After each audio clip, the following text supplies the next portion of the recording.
Parliament meeting. I'm Councillor Amanda Hopgood, Leader of Durham County Council and Chair of this meeting. The meeting is being broadcast live through our YouTube channel. Before we commence with today's formal business, I'd like to cover some of the housekeeping issues for us all to follow. Please can you switch off or make silent your mobile phones and keep the microphones switched off at all times unless invited to speak by myself as the Chair. When invited to speak, please switch on the microphone nearest to you and introduce yourself. So with that, we'll move on to the agenda. Item 1 is public questions. We haven't received any public questions for today's meeting. Item 2, can I have a mover and seconder to the minutes of the meeting on the 11th of October and the special meeting held on the 1st of November 2023, please?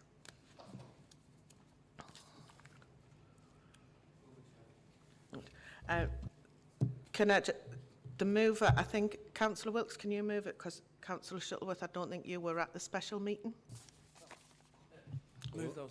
Yeah, so Councillor Wilkes, you move it. Can I have a seconder, please? Yeah, Councillor Bell to second it. Can we please agree the minutes as a correct record? Agreed. Okay, I can confirm, therefore, that the minutes are agreed. Item 3, declarations of interest. Are there any declarations from members? No. Okay. Item 4, Council Tax Base 2024-25 and forecasts surplus deficit on the Council Tax Collection Fund. Can I ask Paul Darby, Corporate Director of Resources, to present the report, please? Morning. Thank you, Chair. This report's an important element of the budget and council tax setting process, not only for the council but also for our two principal precepting authorities, the police and fire, and the local precepting authorities, which are the town and parish councils and the Charter Trust. The report not only covers off our tax base setting but also sets out the results of the consultation on making changes to our long-term empty property premium policy from April 24 and to introduce a premium on second homes from April 25. Both of these proposed changes impact on the tax base. The feedback received on the consultation is set out at paragraphs 63 to 102 and at Appendix 3 with an equality impact assessment included at Appendix 4 and summarised in the body of the report.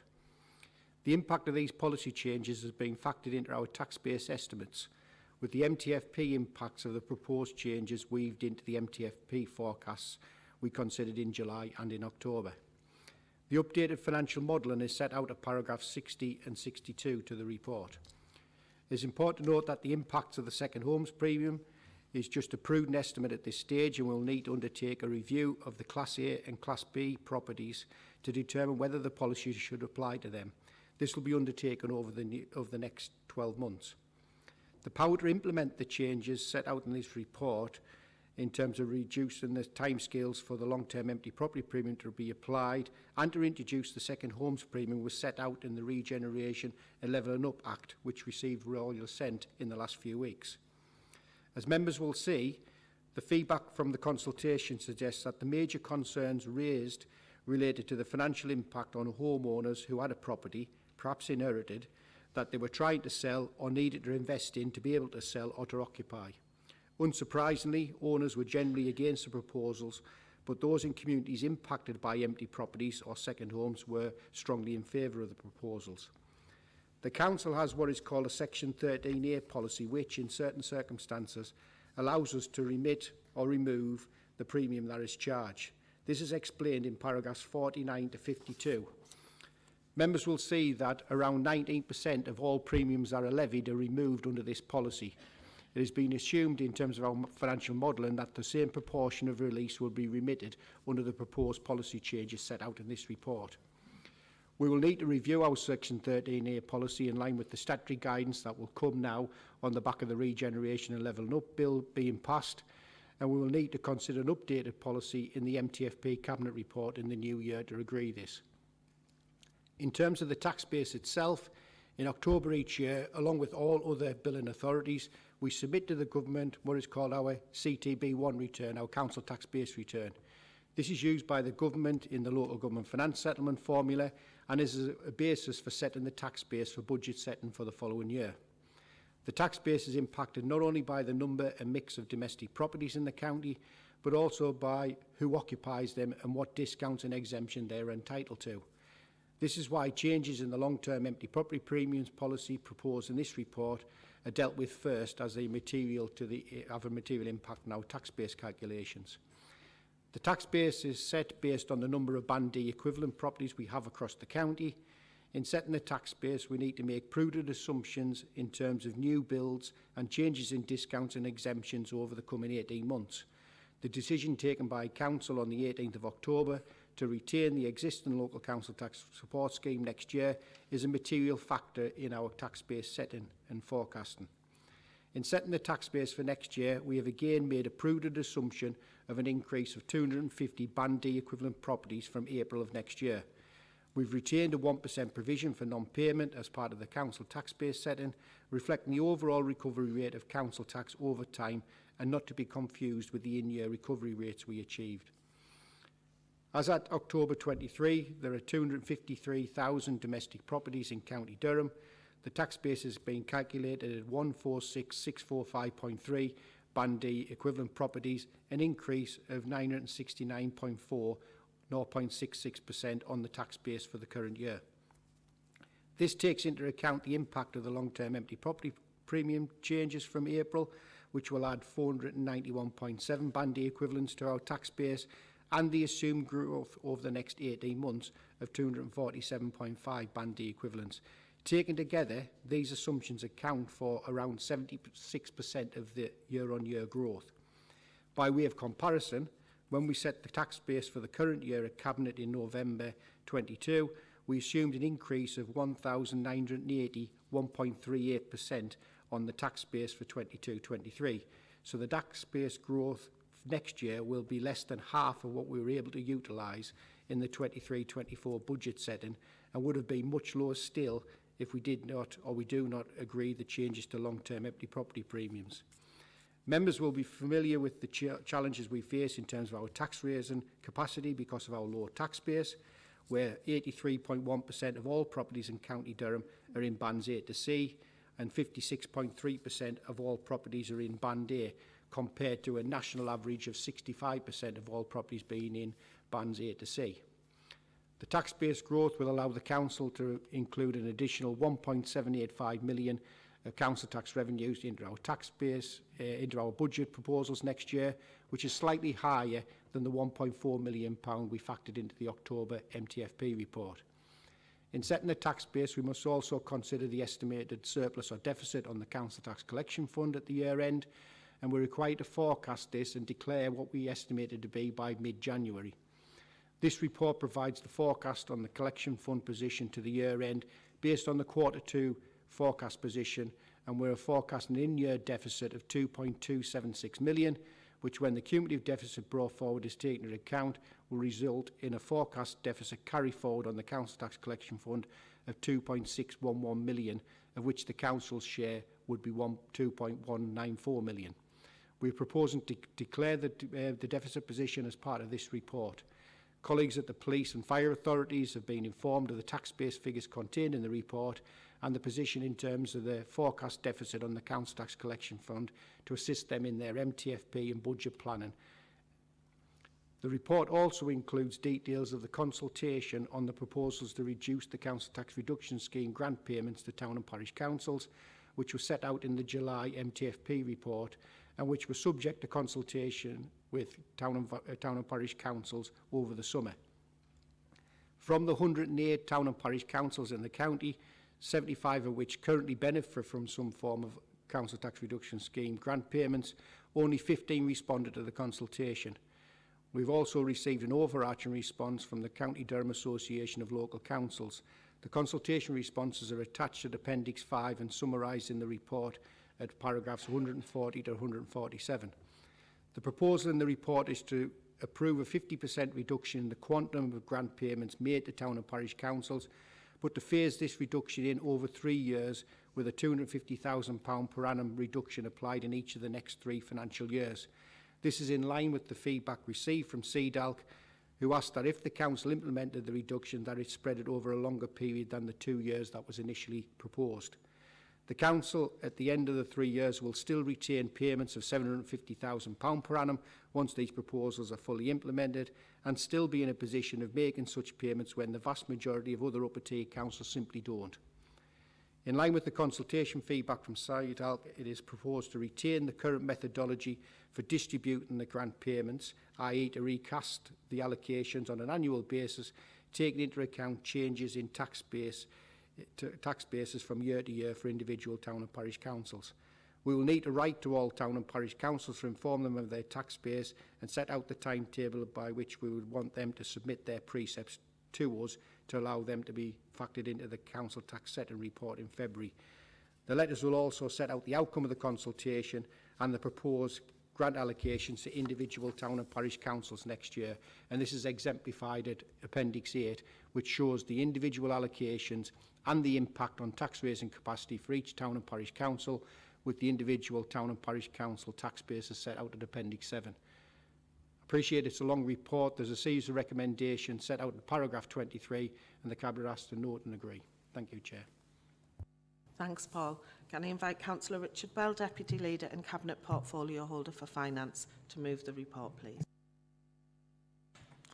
Thank you, Chair, and I'd like to thank the Corporate Director and his team for this report, which is an important part of our annual budget setting process. Even more so this year, as the report contains the outcome of the consultation on changes to our policies on long-term empty properties, the introduction of a second homes premium from April 25, and the outcome of the consultation on the local council tax reduction scheme grant payments to town and parish councils. Calculating and forecasting our tax base is always complicated and requires officers to make prudent assumptions about what will happen over the next 18 months, both in terms of the numbers and type of property mixes across the county, but also on who will occupy those properties. Those calculations have been even more complicated this year due to the need to model the impacts of the proposals to vary our long-term empty property premium policy from April 24. As with councils up and down the country, we are currently faced with making very difficult decisions to try to balance our budgets next year. The Government's Levelling Up and Regeneration Act, which was passed into law in October, paves the way for local authorities to consider extra council tax charges on long-term empty and second homes. Given the position that we are in, it is only right that we join the many other councils across the country in exploring this option. I would like to thank the officers for undertaking the consultation and the analysis of that consultation in the report.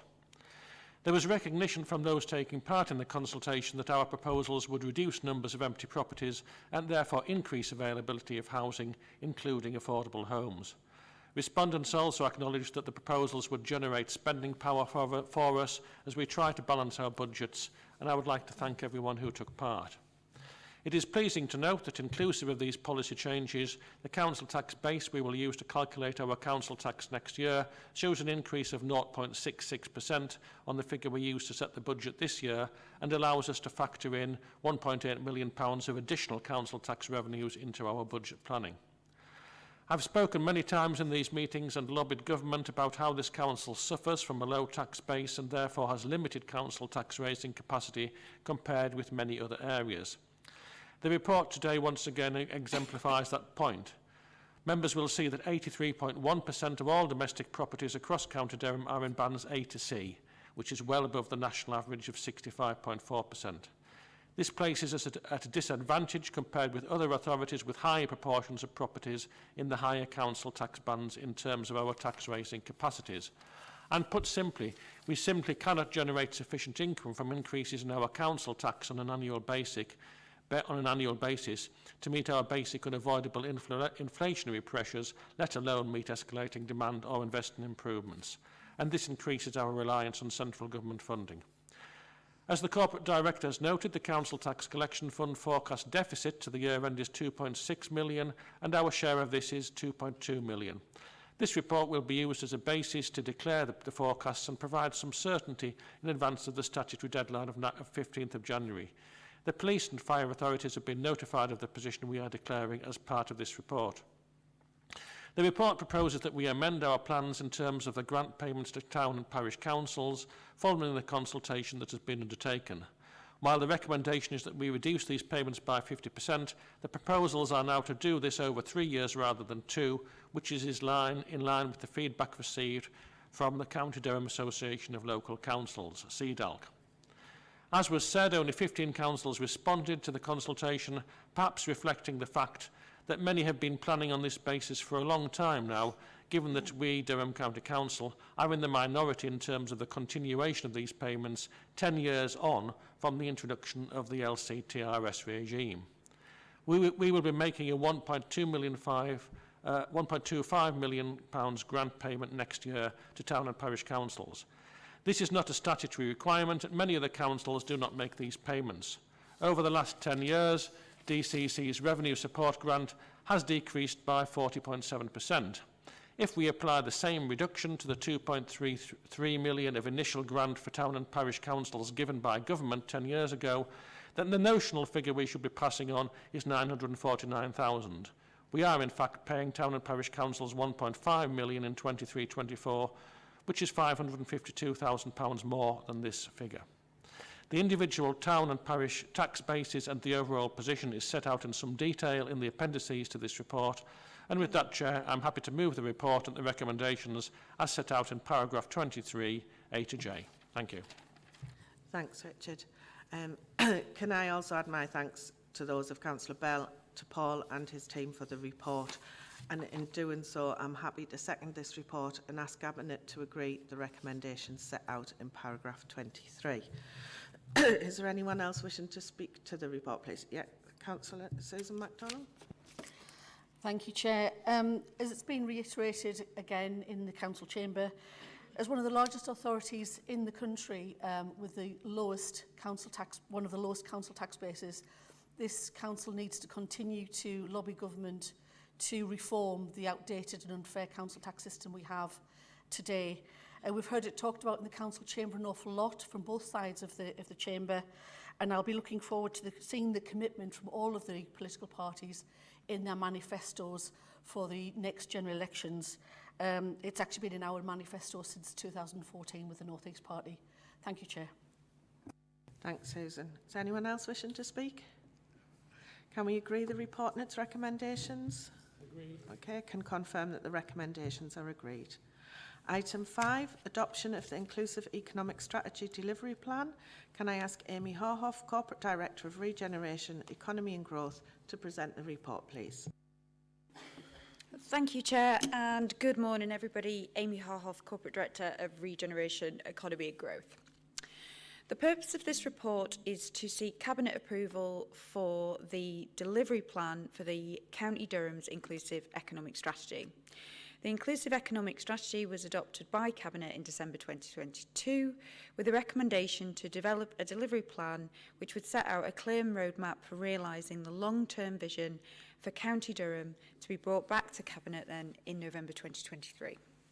The delivery plan has been co-designed through the County Durham Economic Partnership and with significant stakeholder collaboration. Since last December, a wide range of partners have also worked in partnership to identify actions that will drive transformational change in the county's economy. And these actions and activities were developed through a series of working groups that focused around our 5 thematic P priorities, which are set out in the strategy, which are people, productivity, places, promotion, and our planet. With these themes are a wide range of transformative actions to raise skill levels and address barriers to employment, drive growth in our key employment sectors, and expand our already successful innovation system. We want to lock unemployment land and create vibrant towns and villages and attract more inward investment and grow our year-round visitor economy. Each action in the delivery plan has clearly identified purpose, funding, delivery and timescales, and establishes the lead organisation responsible for the action. Activities are focused and ambitious, yet realistic and deliverable with clear responsibility and accountability. A performance framework has been integrated into the delivery plan to help track changes in our performance and assess whether we are closing the gap with the national average levels of productivity. This is important so we effectively assess if the plan is working and having an impact that we really need to see in our county. The delivery plan includes headlines performance targets, which include increasing the number of jobs in the county by 11,600 to support 32,900 people to move into better paid work, to improve the levels of productivity in line with the national rates, and to improve levels of unemployment across the county by 2025. These targets are stretched but reflect our ambition. In line with the Climate Emergency Response Plan, we are also seeking to make an 80% reduction in CO2 emissions across the economy by 2035. A sustainability appraisal has also been undertaken, which concludes that the Inclusive Economic Strategy Delivery Plan has the potential to deliver a positive impact on this target. In addition to the delivery plan, an investment plan for County Durham is also in development and will launch in the spring. This will provide a clear investment proposition on both public and private sector projects and opportunities in the county. The priorities for investment that will drive economic growth and the different funding sources that are available to achieve our ambition. The investment plan will also align with County Durham's priorities as part of our regional investment plan and devolution deal. It's important to note that this plan will build on an existing strong track record of delivering as a county, where as a council this year we have secured a capital budget for investment that is almost triple the value of 2019. But there is always more to do to fulfil our potential. And with ongoing support from the Council, the County Durham Economic Partnership will now oversee the implementation of the delivery plan. It is expected that delivery plan will be kept as a live document up to 2035, with formal updates every 2 to 3 years, or sooner where necessary. This will allow for regular reviews to respond to economic changes, allow priorities to be reassessed and recalibrated, and actions to be refined based on whether outcomes are being achieved. We will continue to maintain engagement with the Council Scrutiny Committee and elected members over the coming years as the delivery plan evolves and in line with future challenges and opportunities. Today I'm asking Cabinet to formally approve the delivery plan, and I would like to take this opportunity to thank both County Durham Economic Partnership and our wider stakeholders' support in the plan, as well as their ongoing involvement and commitment in delivering the actions. I would also like to put on record my thanks to the council officers who've driven forward this report and taken it to the positive position that it's in today. Cabinet are asked to approve the recommendations as set out in paragraph 7 of this report. And Chair, that concludes my presentation. Thanks, Amy. Can I invite Councillor Elizabeth Scott, Cabinet Portfolio Holder for Economy and Partnerships, to move the report, please? Thank you, Chair. Yes. Since its adoption last year, the Inclusive Economic Strategy has provided the catalyst to unite partners, stakeholders and businesses around a bold and ambitious vision for County Durham's economic future. The use of a delivery plan has allowed a laser focus across our partners in finding new and innovative ways of working that will allow us to realise this vision. The collaborative approach we have used throughout the development of the strategy has helped us to build new relationships with delivery partners who have welcomed our open, positive and supportive approach. And I would also like to place on record my thanks to the team and our partners for all the time and energy they've given to this. The delivery plan provides real actions that will deliver tangible change in our economy and for our communities, whilst the forthcoming investment plan will leave us best placed to secure external investment and benefit from the opportunities presented by North East devolution. It is vital that the momentum that's been built up over the last few years is maintained, and elected members have a crucial role in developing and promoting the strategy and plan. Although we continue to face significant challenges, identifying and promoting opportunities in all communities will help us to ensure that as many people as possible can contribute to and benefit from growth. I therefore propose the recommendation in paragraph 7 of the report for the Council to formally adopt the Inclusive Economic Strategy Delivery Plan. Thanks, Elizabeth. Can I invite Councillor John Shuttleworth, Cabinet Portfolio Holder for Rural Communities and Highways, to second the report, please? Yeah, thanks, Chair. The development of the Inclusive Economic Strategy Delivery Plan has used a rigorous, inclusive process which provides valuable insights for other new plans. The time spent engaging with elected members, colleagues and partners has helped to ensure the strategy and delivery plan is realistic and delivery which is vital. The approach has allowed creative and innovative solutions with clear actions and accountability, and will ensure we are all firmly focused on creating more and better jobs in an inclusive green economy. I therefore second the recommendation in paragraph 7 of the report. Thanks, Chair. Thanks, John. I believe Councillor Chris Hood, Cabinet Portfolio Holder for Adult and Health Services, to speak to the report, please. Thank you, Chair.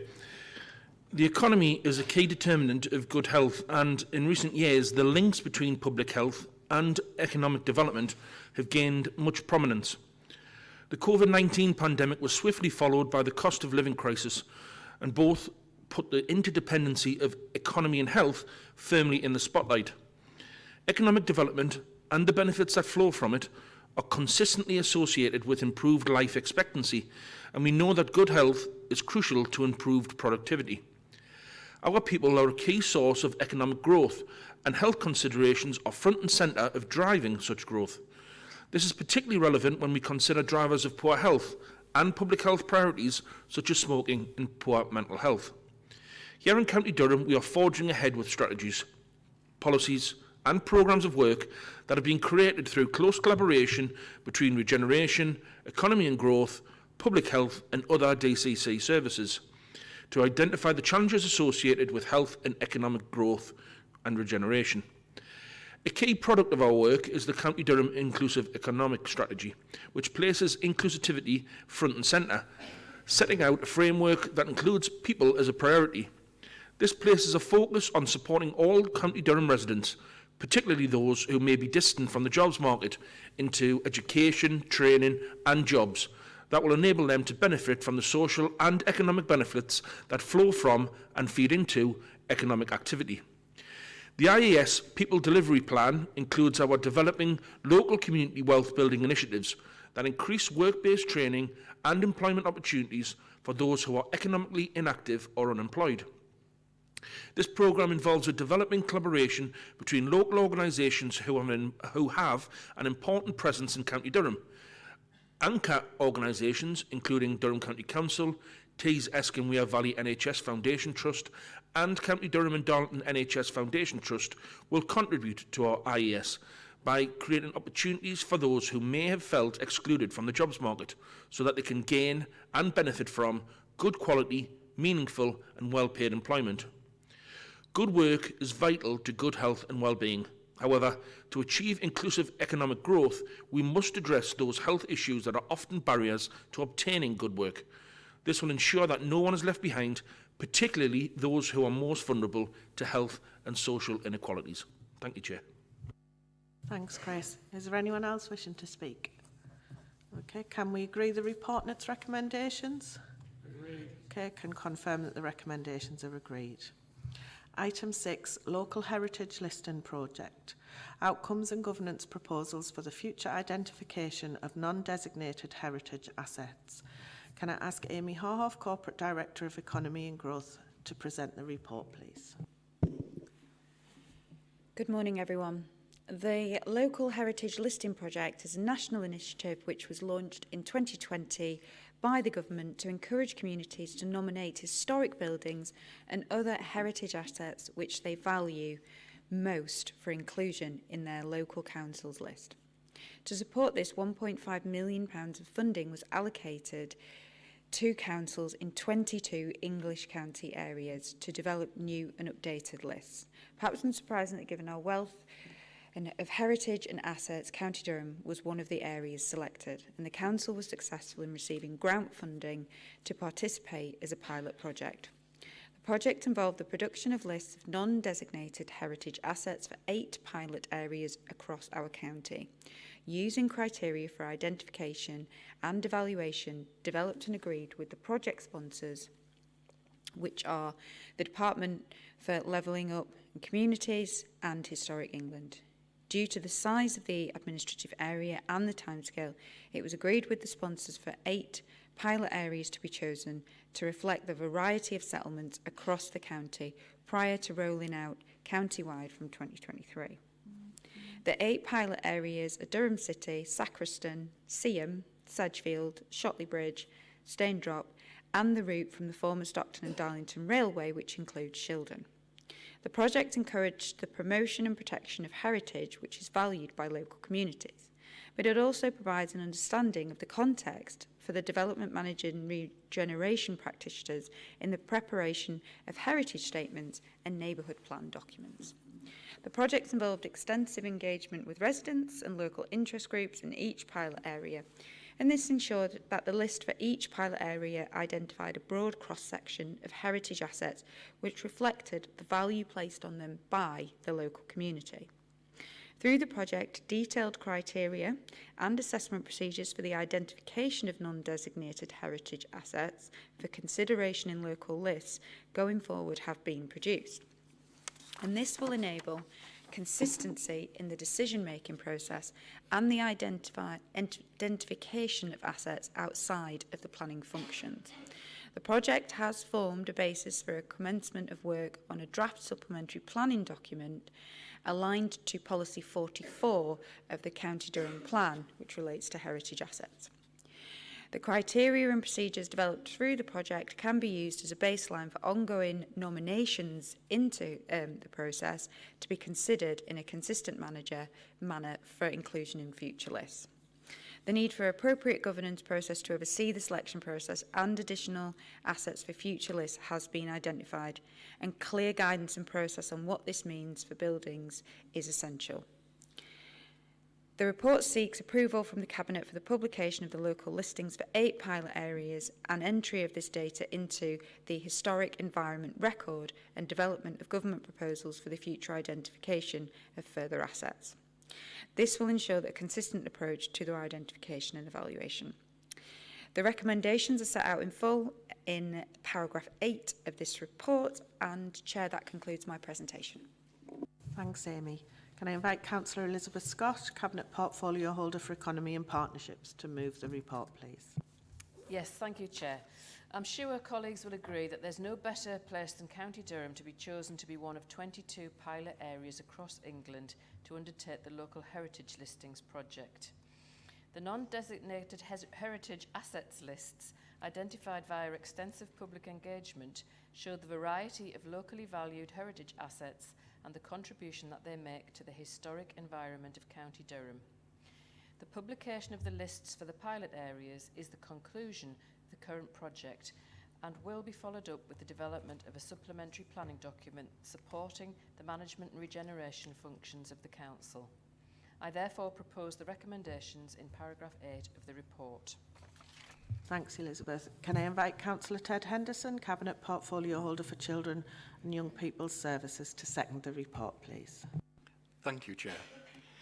The publication of the list of the non-designated heritage assets will allow for the promotion and protection of the heritage, which is valued by local communities and that contributes to the built and natural environment of the county. The future SPD will support policies 44 and 46 of the County Durham Plan and ensure consistency in the development, the management process. I therefore second the recommendation in paragraph 8 of the report. Thank you, Chair. Thanks, Ted. Is there anyone else wishing to speak to the report? Okay, can we agree the report and its recommendations? Agreed. Okay, I can confirm that the recommendations are agreed. Item 7, external contractor staff suitability. Can I ask Amy Harhoff, Corporate Director of Regeneration, Economy and Growth, to present the report, please? Thank you, Chair. Providing transport services to children and vulnerable adults for the purpose of home-to-school transport and adult social care contracts is a regulated activity, set by disclosure and the barring service. This means that drivers and passenger assistants working for external contractors must be assessed for their suitability to undertake such work. There is an existing practice and decision-making process, and it focuses on 4 key areas, which are: what is disclosed by the disclosure and barring services about the applicant's criminal history, what is disclosed from the integrated passenger transport group's interaction with safeguarding, what is known about their applicant from their previous history, if any, with the integrated passenger transport group, and what is found during any additional checks by the integrated passenger group. It is proposed to formalise the current practice, introduce an appeals process and publish an external contractor staff sustainability process and policy. This will help support and ensure the clarity and openness of the processes that are in place. The policy document is attached to Appendix 2 of this report, and in summary, the document details criminal history, information from safeguarding, information held or previous history with the integrated passenger transport group, and additional checks by the integrated passenger transport group. A consultation took place between Monday the 31st of July and the 10th of September 2023. The vast majority of responses supported the policy.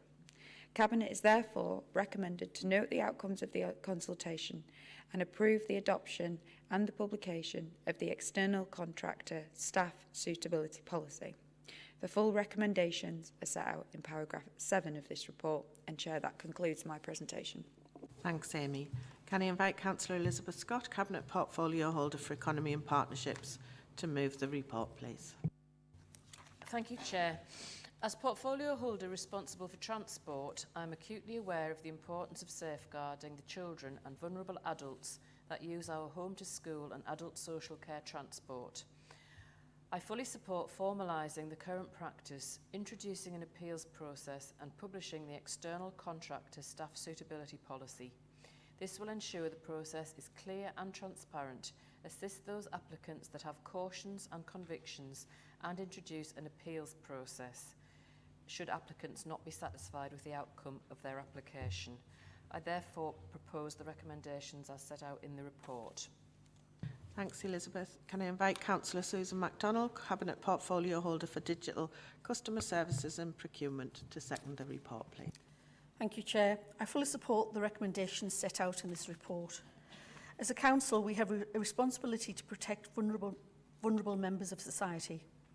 Drivers and passenger assistants engaged in home-to-school transport and adult social care transport have some of those vulnerable members of society in their care. As such, it is important that we have a published policy in place for assessing the suitability of an individual to deployed in the provision of such transport. I'd therefore like to second the recommendations set out in the report. Thank you. Thanks, Susan. Is there anyone else wishing to speak to the report? Can we agree the report and its recommendations? Okay, I can confirm the recommendations are agreed. Item 8, Forecast of Revenue and Capital Outturn 2023-24, the period to the 30th of September 2023, and an update on progress towards achieving MTFP 13 savings. Can I ask Paul Darby, Corporate Director of Resources, to present the report, please? Thank you, Chair.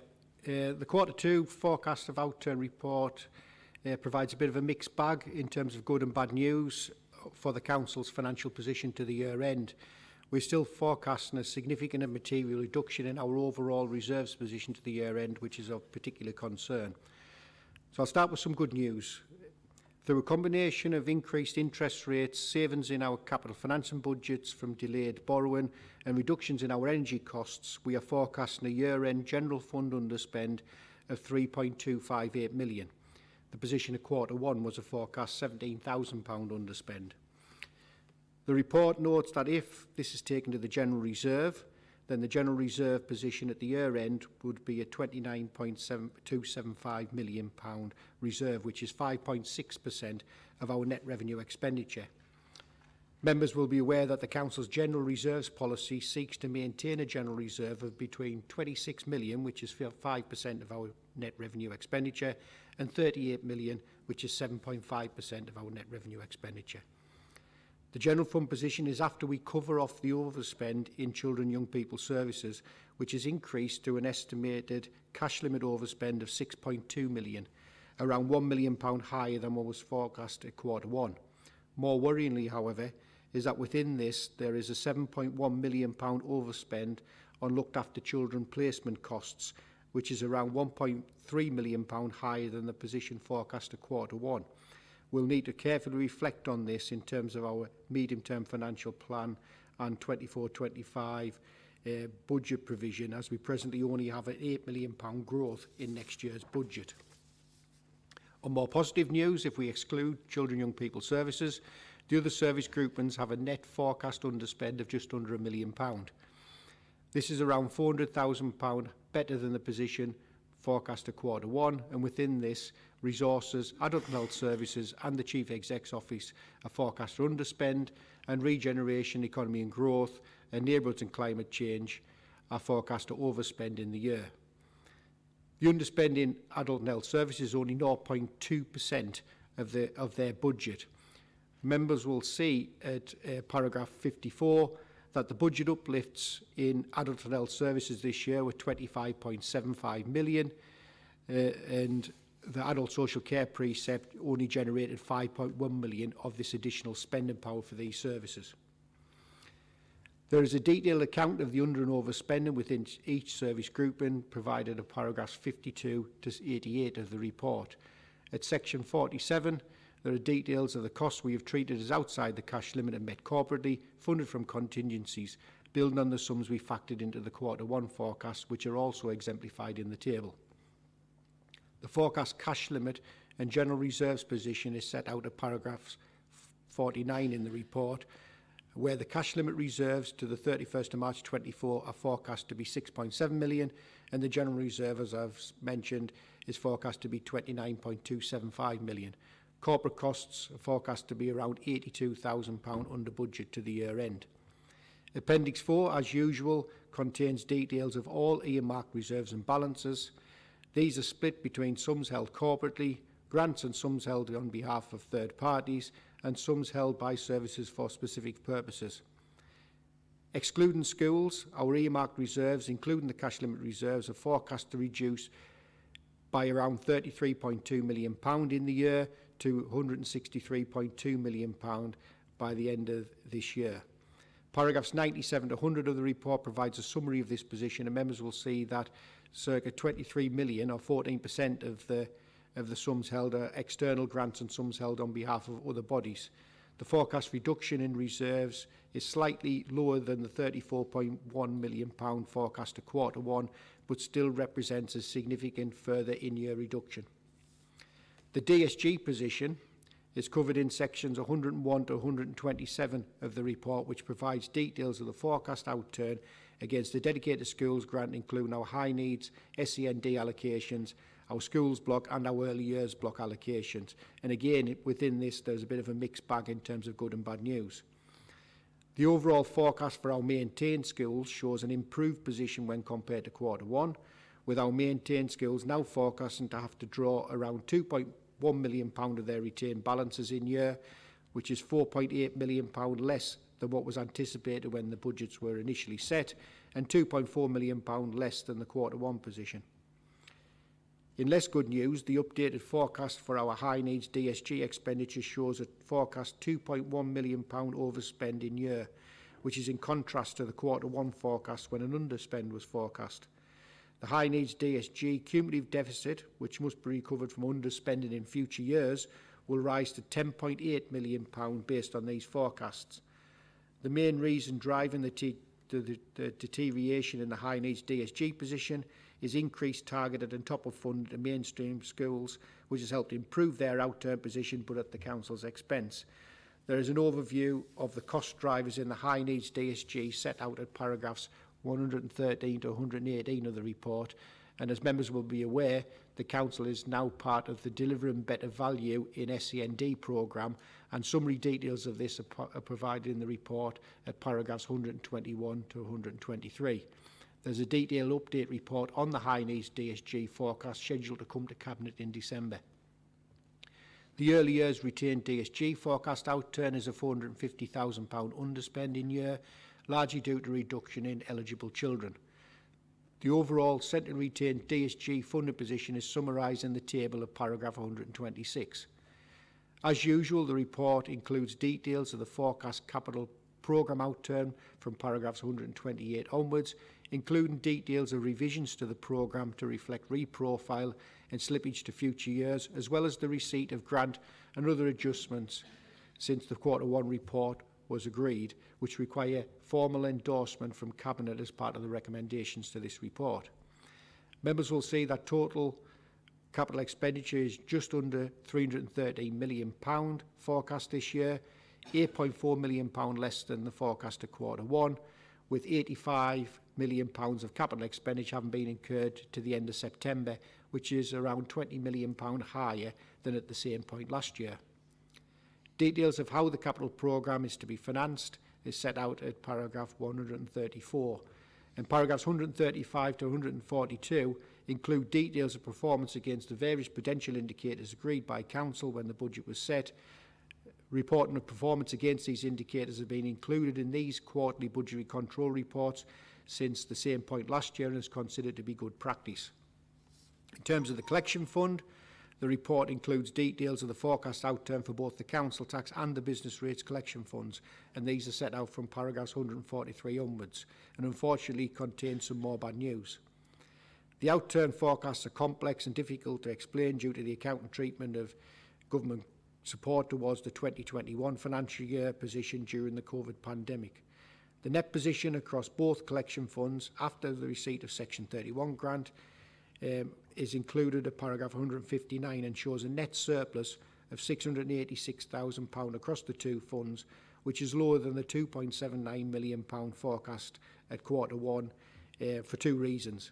The first being the deficit on the council tax collection fund is higher than previously forecast, the impact on the council being around £500,000, but then the surplus on the business rates collection fund is lower than we previously forecast due to the need to include provision for appeals in 23-24 against the 2017 valuation list, which still remains open for appeals up until the 30th of September 24, the impact on the council being £1.6 million.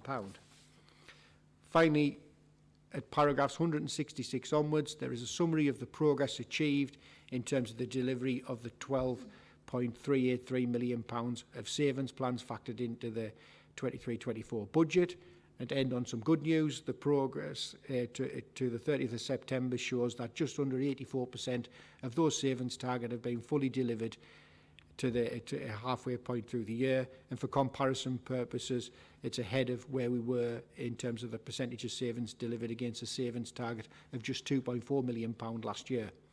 There's an update at paragraphs 170 onwards in terms of the HR implications from voluntary, compulsory and early retirements in year and since 2011. The recommendations are set out at paragraphs 26. Thank you. Thanks, Paul. Can I invite Councillor Richard Bell, Deputy Leader and Cabinet Portfolio Holder for Finance, to move the report, please? Thank you, Chair. I'd like to thank the Corporate Director and his team for a very comprehensive and thorough report, and also budget managers across the Council for their continuing efforts to manage our budgets. This is not an easy task, as we know. The unavoidable cost pressures we are experiencing at this time are immense. The ever-escalating demand for children's social care and the complexity of the needs of some of those children in particular are resulting in significant overspends.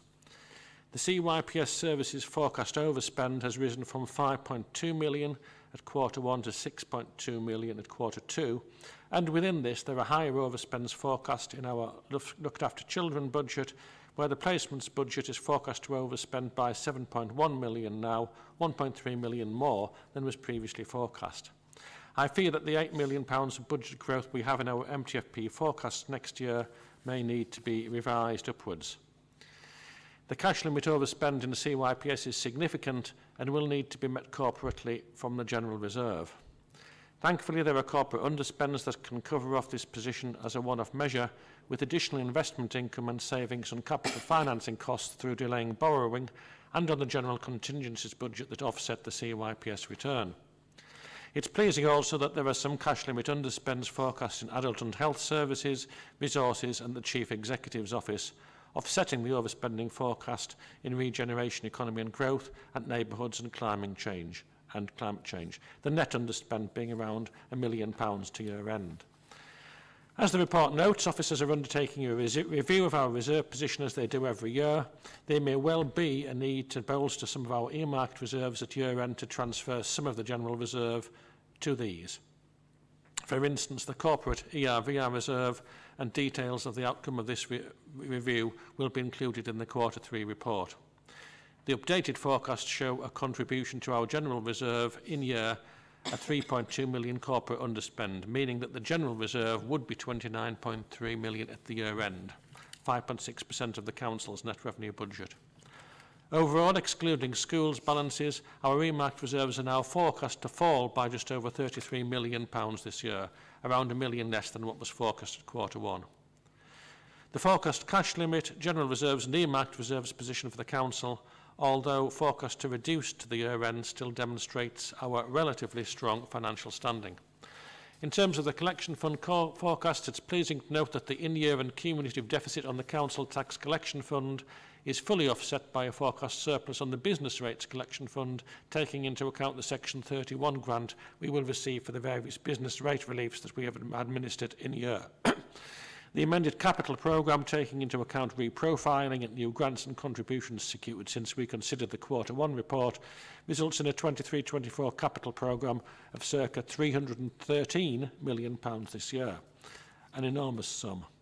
I support the amendments made to the capital budgets as outlined in the papers and notice the good performance against the various prudential indicators agreed by Council in February.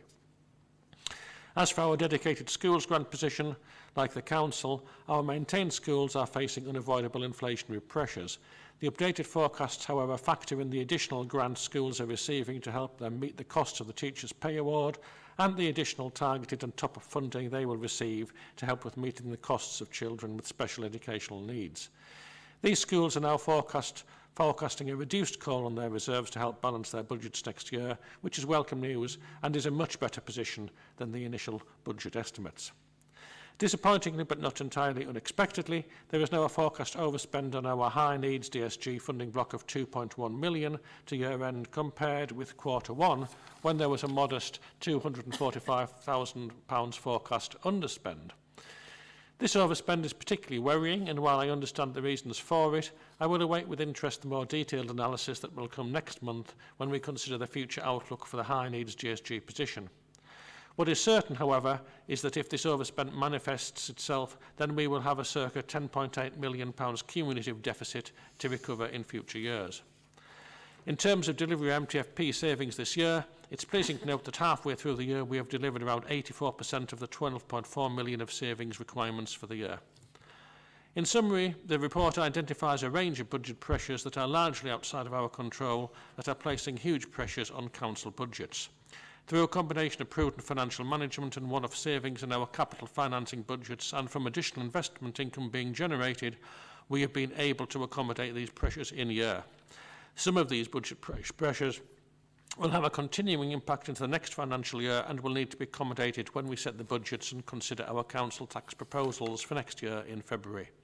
With that, Chair, I move the recommendations set out in the report at paragraph 27, A to K. Thanks, Richard. Can I also add my thanks to those of Councillor Bell and to Paul and his team for what is once again a very detailed and comprehensive update on our budget performance.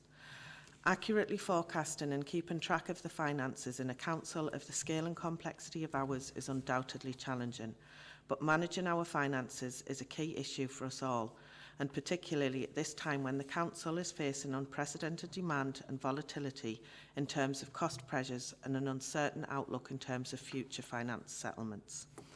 Our robust financial management of this council has consistently been recognised as value for money assessments from our external auditors, and I fully expect this will once again be the case when they present their report to the Audit Committee later this month. Many of the inflationary and demand pressures in this report will continue into next year, and together with the uncertainty over our financial settlement from government for next year, we continue to be in a very difficult place in terms of our budget planning for 24-25 and our MTFP position going forward. We will need to carefully reflect on those updated forecasts in terms of the impact it will have on the 2024-25 budget and on the MTFP position we considered at Cabinet in October, and when the updated position is considered by Cabinet in January next year. Particularly the increased pressures on our looked after children's placements budgets.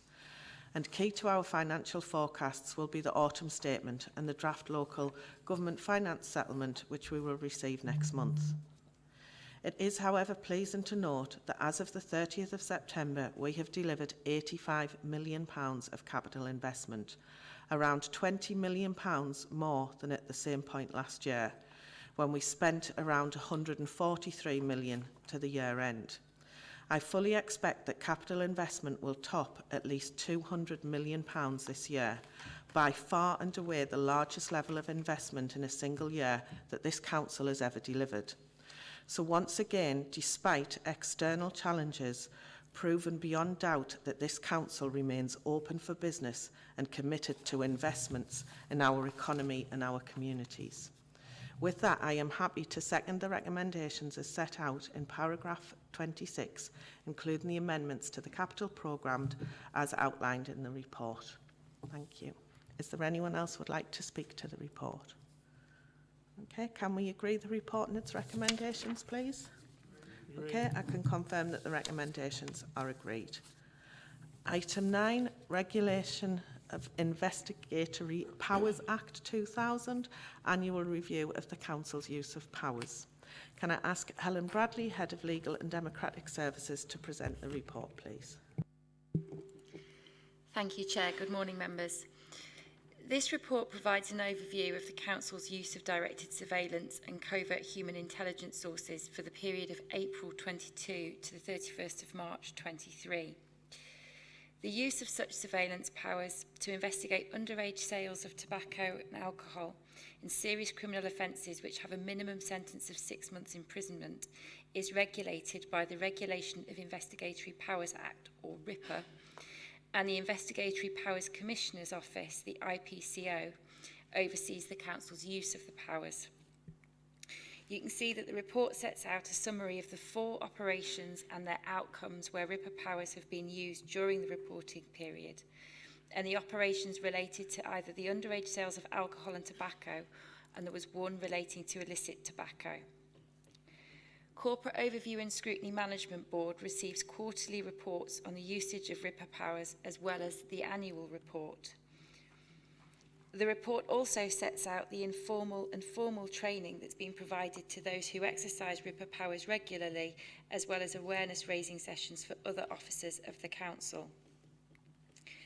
Paragraphs 36 to 39 of the report set out details of a recent inspection by the IPCO. The nature of the inspection was informed by the Council's response to a request for information which was received in July 2023. As part of that, we were required to provide detailed information in relation to the Council's arrangements for RIPA and the use of RIPA powers, policies and procedures, training arrangements, as well as all documentation relating to directed surveillance and covert human intelligence source applications since the last inspection in December 2020. On the basis of the information provided, the inspector decided that an on-site inspection was unnecessary and therefore met with myself remotely as the Senior Responsible Officer for RIPA and members of legal services who support me with RIPA activity. I'm pleased to say that the inspector made no formal recommendations and the feedback received was very positive. The guidance that we have in place is consistent with the Code of Practice, and the training arrangements and oversight arrangements are considered to be very thorough. The inspector did provide some informal feedback in relation to applications and authorisations to ensure continuous improvement, and that feedback has been provided to the RIPA Officers Group and has already been picked up and taken on board. It's a key feature of the annual report presented to Corporate Overview and Scrutiny Management Board to advise of any proposed changes to the Council's corporate RIPA guidance following its annual review, and a copy of the guidance is appended Appendix 2 to the report. That approach has been considered by the IPCO during inspections in 2017 and 2020 and has always been considered appropriate. However, the Home Office Code of Practice does state that elected members of a local authority should review the use of surveillance powers, and we do that quarterly through the reports to Corporate Overview and Scrutiny Management Board, but also set the policy. And the word set implies that authorisation or agreement to the policy. And since Corporate Overview and Scrutiny Management Board doesn't have decision-making powers, the annual review has this year been presented to Cabinet, to ensure that the Council's arrangements fully reflect the Code of Practice. And indeed, that change in approach is reflected in the proposed changes to the Cabinet presented today. It is also proposed to include within the Code of Guidance explicit reference that where an officer has considered whether a RIPA authorisation is required and concludes it's not, that there is a record of the consideration and that's been signed off by an appropriate officer, so that there is an audit trail of the Council's rationale with regard to those considerations. And there are two other minor changes proposed to reflect staffing changes. As part of this year's review, it's also proposed to publish an abridged version of the guidance, which, if approved by Cabinet this morning, will be published on the Council's website. And the purpose of that will be to serve to provide openness and transparency to the public on how the Council uses its RIPA powers, and that abridged version of the policy is attached to Appendix 3. The annual report and the proposed changes to the guidance and the abridged policy were presented to Corporate Overview and Scrutiny Management Board on the 23rd of October, and the board was supportive of the proposed changes. Chair, the recommendations are at paragraph 12 to consider and note the Council's use of RIPA powers during the reporting period, to approve the proposed changes to the Council's corporate RIPA guidance and the abridged RIPA policy, which would be published on the Council's website. Thank you. Thanks, Helen. Can I invite Councillor Bell to move the report, please? Thank you, Chair. I'd like to thank the Head of Legal and Democratic Services for this report, which enables Cabinet to have oversight of the Council's use of surveillance powers under the Regulation of Investigatory Powers Act 2000 and to review and approve the Council's corporate RIPA guidance on an annual basis. I understand that we are one of a few authorities across the country to make such regular use of direct surveillance and, where appropriate covert human intelligence sources. These powers are a helpful tool in the Council's armoury to investigate and prevent the sale of illicit tobacco and/or underage sales of alcohol and tobacco. Given government plans to further restrict the sale of cigarettes, this can only become a busier area for the Council. It's important, therefore, that the Investigatory Powers Commissioner's Office, IPCO, has found the Council's arrangements for the use of such powers and the training regime in place for those that use them or need to use them, to be aware of them to be robust and in accordance with the Home Office Code of Practice. The Head of Legal and Democratic Services, as Senior Responsible Officer, and colleagues who use RIPA powers, particularly in neighbourhoods and climate change, should be commended for the positive outcome of the recent inspection. Since the corporate RIPA guidance is consistent with the Code of Practice, it is unnecessary to make significant changes to it. However, the two substantive proposed changes will serve to strengthen the Council's arrangements. The publication of an abridged version to the guidance will provide greater openness and accessibility for members of the public in understanding how the Council uses its surveillance powers. I'm pleased, therefore, to move the recommendations as set out at paragraph 12 of the report. Thank you.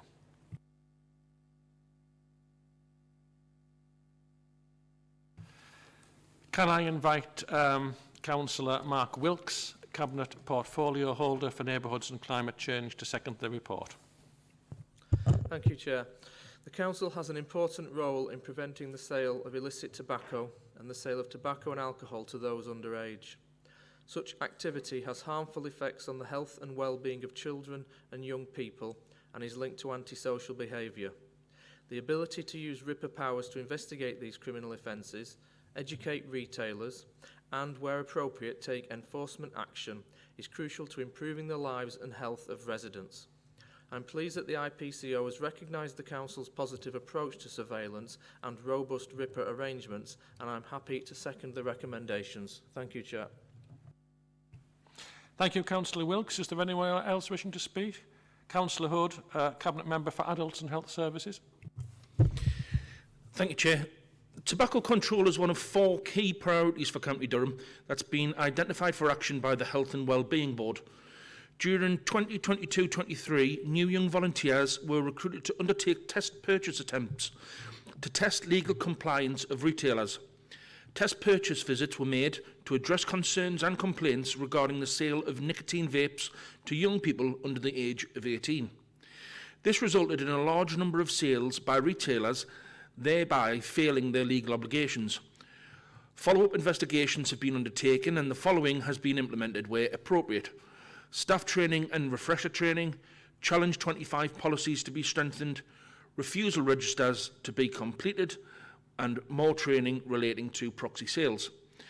On the 4th of October 2023, the government published a command paper which sets out the route which is needed in order to prevent addiction to smoking before it starts, supporting smokers to quit and to stop vapes being marketed towards children, whilst acknowledging the significant undertaking of work that's already been done to reduce smoking prevalence rates. Following this, the government have launched an 8-week consultation across the UK regarding the following proposed legislation. 1. Creating a smoke-free generation, raising the age of sale. 2. Tackling youth vaping, building on England's analysis of the youth vaping call for evidence to look at evidence regarding regulations on flavours, promotion, packaging and price. And 3, enforcement. The consultation also asks questions on the proposal to introduce new powers for local authorities in England and Wales to issue fixed penalty notices to enforce age of sale legislation of tobacco products and vapes.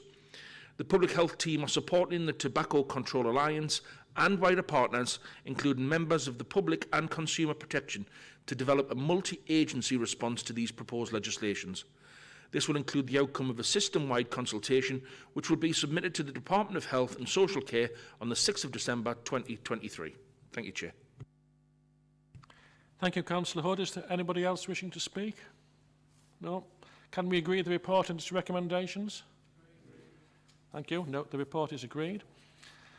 Item 10, Single Homeless Accommodation Programme, Report of Corporate Director of Regeneration, Economy and Growth. Can I ask Amy Harfoff, Corporate Director of Regen, Economy and Growth, to present the report?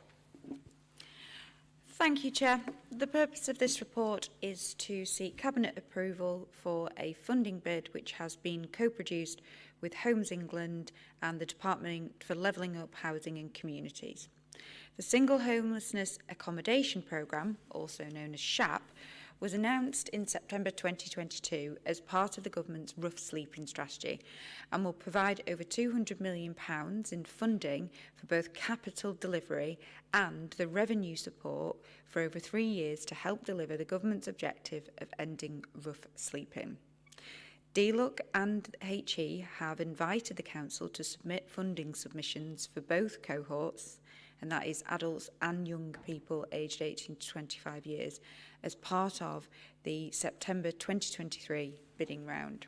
The work involved developing the bid meant that there was insufficient time to take proposals through Cabinet's internal governance processes before the deadline, so a bid was submitted subject to formal approval.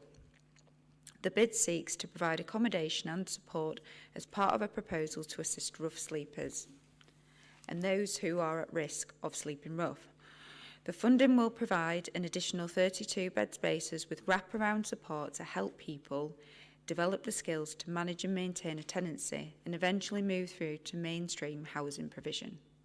Homes England will provide 2.762.382 in capital resources for the provision of 32 bed spaces of supported accommodation. And the Department for Levelling Up Housing and Communities will provide 1.656.181 in revenue over 3 years for the provision of specialist intensive support services for the clients housed by the programme. The Council will provide the remaining capital funding of 1.841.588 on a self-financing basis from ongoing rental income, and those figures demonstrate the total costs of the scheme over the 3-year period. A suitably qualified specialist of external providers will be procured through a competitive process to provide wraparound support to those who are housed by the programme. No extension of the wraparound support contract beyond the 3 years will be agreed without a further report to Cabinet, which sets out how the revenue costs would be funded once the grant funding expires and/or option for repurposing these facilities. Chair, I therefore note the paragraph 10 of this report, which sets out the recommendations in full, and that concludes my report. Thanks, Amy. Can I invite Councillor James Rowlandson, Cabinet Portfolio Holder for Resources, Investment and Assets, to move the report, please? Thank you, Chair. There are significant benefits in progressing this project, which will reduce the level of rough sleeping within the county, a key priority set out in the Emerging Homelessness and Rough Sleeping Strategy 24 to 29. The strategy aims to prevent rough sleeping wherever possible, and where it does occur, ensure that it is rare, brief and non-recurrent. This aligned with the government strategy aimed to end rough sleeping. During 2022 to 23, around 126 people were found to be rough sleeping, an average of 11 in a single night. 42% of these were new to rough sleeping, and the remaining had previous experience of sleeping on the streets. Across the North East region, there was a 27% rise in rough sleeping in 22-23. The majority of rough sleepers have multiple complex needs, including mental health and substance misuse problems, which is often the reason why their previous housing situation has failed. The Council know that the main reasons why people find themselves sleeping rough is because their family will no longer accommodate them, they have been evicted from supported accommodation, or their private rented tenancy has ended. The funding bid will help to meet the unmet need in the county and support the Council's priority of reducing the use of temporary accommodation. The strategic gap analysis identified the unmet need, which will provide 15 units of adults with histories of rough sleeping, 17 units for 18 to 25-year-olds at risk of experiencing rough sleeping. Chair, can I thank officers for their hard work on this bid, which will feed into the homelessness and rough sleeping strategy and help to take rough sleepers off our streets and help them into a better life. I therefore propose the recommendations in paragraph 10 of the report. Thank you. Thanks, James. Can I invite Councillor Chris Hood, Cabinet Portfolio Holder for Adults and Health Services, to second the report, please? Thank you, Chair. I'm delighted to speak towards this report, as the project has many benefits. It highlights the provision of good quality temporary accommodation with wraparound support, as well as supporting the Council's aim of reducing the costs of providing temporary accommodation. Promoting health and well-being is crucial due to the significant social expense associated with rough sleeping. Lacking a settled home can cause or intensify social isolation, as well as create barriers to education, training and paid work, and undermine mental and physical health. And when homelessness becomes prolonged or is repeatedly experienced, there are further deteriorations in health and well-being. SHAP funding provides an opportunity to create new accommodation pathways, coupled with intensive support for complex cohorts of people that Housing Solutions find challenging to source accommodation. I therefore second the recommendations in paragraph 10 of the report. Thank you, Chair. Thanks, Chris. Is there anyone else wishing to speak to the report? Okay, can we agree the report and its recommendations? Agreed. Okay, I can confirm that the recommendations are agreed. That takes us on to item 11 of any other business. I haven't been notified of any other business for this part of the agenda. I'd like to thank everyone for taking part, and to those members of the public and media who have watched this morning. Item 12 is exclusion of the press and public. Can I have a mover and a seconder to exclude the press and public, please? Move it, Chair. Thank you. A seconder, please. Thank you, Ted.